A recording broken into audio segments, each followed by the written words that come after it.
एक बड़े से जंगल में पुष्पराज नाम का एक बड़ा स्मगलर हुआ करता था। उसके पास बहुत से लोग काम करते थे। वो लाल चंदन के पेड़ों को काटता था। उन्हें उसके पास मौजूद हाथी उठाकर ले जाते थे और उसके आदमी लॉरियों में लाल चंदन को चढ़ाते थे। वहाँ से लॉरी निकलते थे।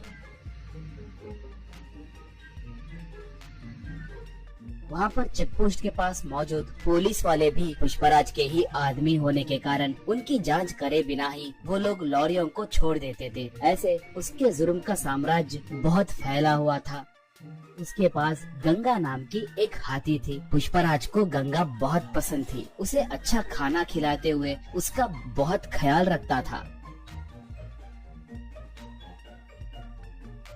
वो भी पुष्पराज को अपने ऊपर बिठाकर घूमते रहती थी।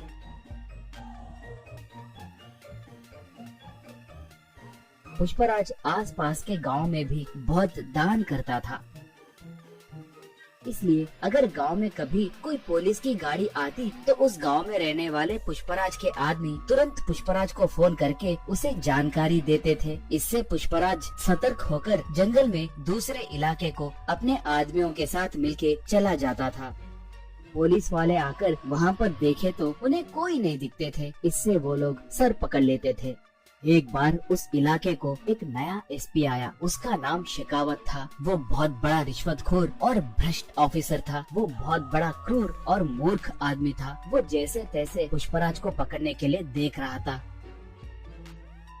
एक बार गलती से गंगा एक घाटी में गिर गई, मगर वो पूरी तरह से घाटी में गिरे बिना नीचे एक बड़े से पत्थर के बीच में फंस गई थी। वो हाथी उसे बचाने के लिए चिंगाड़ने लगी। उसके चिंगाड़ को सुनकर पुष्पराज और उसके आदमी वहाँ पर आए। वो लोग गंगा को देखकर उसे कैसे बचाना है कहकर सोचने लगे। पुष्पराज तब, अरे इसे बचाने के लिए हमारी ताकत बस नहीं होगी। इसके लिए एक जेसीबी को लाना होगा। वो अब कहाँ पर होगा? उसे अब तुरंत लेकर आइए, कहा एकदम। पुष्पा भाई, उस जेसीबी के मालिक का घर पुलिस स्टेशन के बिल्कुल बगल में ही है। हम अब उसके लिए गए तो बहुत खतरा होगा। पुलिस वाले हमें पकड़ सकते हैं। हम अब गंगा को छोड़ दिए तो ही अच्छा रहेगा। हमें वहाँ पर जाने के लिए हिम्मत नहीं है भाई, कहा। पुष्पराज उसे एक खींच के मारकर, गंगा के लिए मैं चाहे जितना भी दूर जा सकता हूँ। आप नहीं गए तो मैं ही जाकर उस जेसीबी को लाऊंगा। इसके अंदर आप लोग रस्सियों को तैयार करके रखना, कहा। ऐसे वो बाइक को लेकर गांव में आया। उस जेसीबी वाले से पूछकर जेसीबी को लेकर निकला।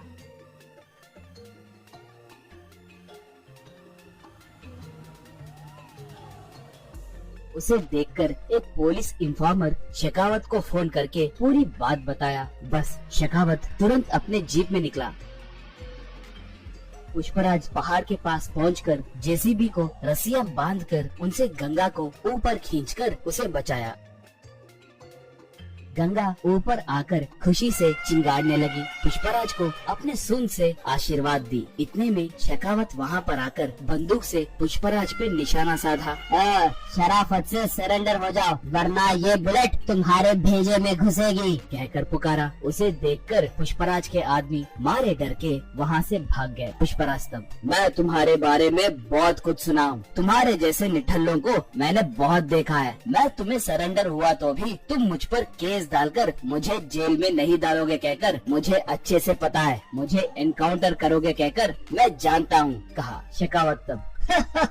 सही कहा, तुम बहुत समझदार हो। मैं तुम्हें एनकाउंटर करने के लिए ही आया हूँ। तुम्हें टपका दिए तो मुझे 10 करोड़ रुपए मिलेंगे। चुपचाप भगवान की याद करो, यही तुम्हारे आखिरी क्षण है, कहा। बस गंगा एकदम से उस पर वार की। सूंड से उसके हाथ में के बंदूक को दूर फेंक दी। उसे अपने सूंड से पकड़कर जमीन पे जोर से पटकी। बाद में उसे उसी घाटी में फेंक दी। इससे उसे छुटकारा मिला। बाद में पुष्पराज गंगा को प्यार से चूमा।